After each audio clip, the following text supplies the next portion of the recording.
Welcome to Rue's Autism Tips. I'm here with Axel, our dog, today because I want to talk to you about the importance of tribe. Axel's part of my tribe. All good tribes have animals as well as people. What do I mean by tribe? You can't do it alone. You might think that as an autism parent, as a therapist or teacher, you've got it all figured out. You just need to be left alone to figure it out. Just, leave me be. And it can be very tempting to take that view because we all know that as autism parents, it's very hard going out there in society and getting mean looks every time you go to the supermarket because of your kids' behaviors. Or just the misunderstanding, disapproval, exhaustion factor. Or maybe you are on the spectrum and you're being misunderstood. People are having expectations of you, judgments of you that you just can't do, and they can't see your potential. They're seeing your condition as a deficit. This is so limiting. It's also not true. This is where human community is so important. Tribe. You can't do it alone. You can't come up with all the ideas yourself, and you can't just emotionally figure this all out by yourself. Now, how do I know this? Because I, of course, tried to do it in isolation. Rowan, my autistic son's mother, and I, when we were in the early years of it all, we were living on a remote ranch in Texas, and we had nobody. Our families were thousands of miles away. None of our friends lived close by. They lived in the city, and they couldn't handle our son's behaviors, his tantruming, his incontinence, he wouldn't even accept babysitters. So what did we do? Well, we had horses.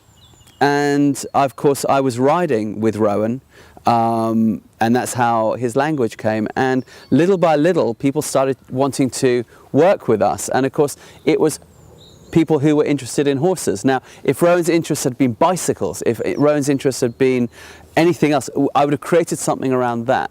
And people who were interested in that, and of course autism, would have coalesced, come on in, start to help out, give their expertise, their manpower, their good ideas, their emotional support. And pretty soon you have a tribe.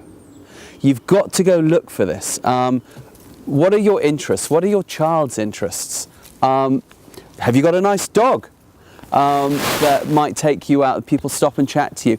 What if there's interests? It could be computer gaming. It could be anything. Are there local meetup groups? Can you get online? Get out there, get out of the house, and go and meet people.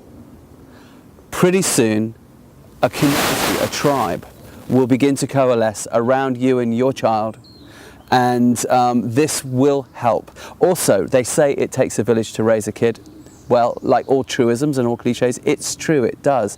There's a need for a whole bunch of personalities and mentorship, animal as well as human, needed to create a human personality. So if you're finding yourself alone, isolated, doing your head in, thinking, what am I going to do? How am I going to go on?